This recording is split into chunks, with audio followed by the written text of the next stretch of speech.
বেঁচে যে আছি এটাই আশ্চর্য ব্যাপার। সকালে দাঁত মাজার জন্য টুথপেস্ট নিলাম, এর মধ্যে নাকি ক্যান্সারের উপাদান। নাস্তায় একটু পরোটা খেলাম, সেটাও আবার ভেজাল তেলে ভাজা। সুন্দর দেখে একটা কলা খেলাম, তাও আবার কার্বাইড দিয়ে পাকানো। চাঙ্গা হওয়ার জন্য 1 মগ কফি নিলাম, সেটাই নাকি কফির গুঁড়ো কম, তেঁতুল বীজের গুঁড়ো বেশি। কাঁচা বাজারে গেলাম টাটকা শাকসবজি কেনার জন্য, কিনবো কি? সবই তো হাইব্রিড সার দিয়ে ফলানো। মশলা আর হলুদ গুঁড়ো নিলাম, ওতে আবার লেট আর ক্রোমাইড কেমিক্যাল মেশানো। সয়াবিন তেল দিয়ে রান্না করব, সেই তেলের অর্ধেকই নাকি পাম্প অয়েল মেশানো। মাছ মুরগি খাবো, কিন্তু সেগুলোকে ভেজাল পোল্ট্রি ফিড খাইয়ে বড় করা হয়। গরমের দিনে একটু তরমুজ খেতে মন চাইলো, সেটা নাকি পটাশিয়াম পার ম্যাঙ্গানেট দিয়ে লাল করা। বাচ্চাকে আমলিচু খাওয়াবেন, ওগুলোও তো আবার ফরমালিন দেয়া। একটু মিষ্টি খেতে মন চাইলো, জিলাপি নিলাম, সেটা নাকি পোড়া মবিল দিয়ে মচমচে করা। ইফতারে গলা ভেজাতে শরবত খাবো, তাতে মেশানো হচ্ছে ক্ষতিকর রং আর কেমিক্যাল। খেজুর কিনলাম চড়া দাম দিয়ে, ধরিয়ে দিল 3 নম্বরই খেজুর। ইফতারে মজা করে মুড়ি মাখানো খাবো, সেই মুড়ি ইউরিয়া দিয়ে ফোলানো। সরিষার তেল দিয়ে মাখিয়ে খাবো ভেবেছিলাম, সেই তেলেও তো ভেজাল। সুন্দর দেখে বড় বড় পেঁয়াজও কিনেছিলাম, খেয়ে মনে হলো বড়া খাচ্ছি। আলুর চপে আলুর নাম গন্ধ নেই, বেগুনিতে বেগুন খুঁজে পেলাম না।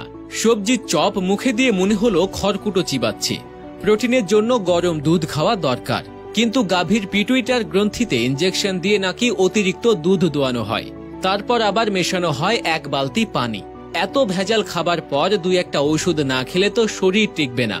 কিন্তু ওষুধ যে খাবো, বেশিরভাগই ওষুধ খেলেই হয় সাইড ইফেক্ট, বাকিগুলো আবার শরীরে কাজই করে না।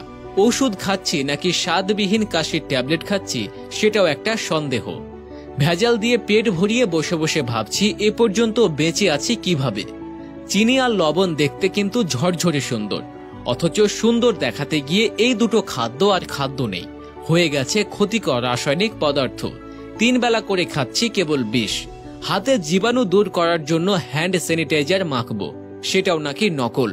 পানি দিয়ে হাত ধোবো, সেই পানির সাথে আসে দানা দানা ময়লা। সবজি কিনতে গিয়ে ভালো দেখে বেছে বেছে নিলাম, বাসায় এসে দেখি সব পচা। চিন্তায় পড়ে গেলাম, এ কেমন জাদু? ব্যবসায়ীরা কি মানুষ নাকি এলিয়েন? এখন মানুষের ইমানেও দেখি ভেজাল, আগাগোড়া মানুষের মধ্যেই ভেজাল। দুর্নীতির মধ্যে দুর্নীতি, তার মধ্যে আবার দুর্নীতি। ভেজাল আর দুর্নীতি মিলেমিশে জগা খিচুড়ি হয়ে গেছে, তার মধ্যে পড়ে গেছি আমরা। নিজের মনেই প্রশ্ন করলাম, আমরা কি আদৌ বেঁচে আছি নাকি ভূত হয়ে ঘুরে বেড়াচ্ছি? বেশি ভাবতে হলো না, কারণ উত্তরটা পেলাম সাথে সাথেই।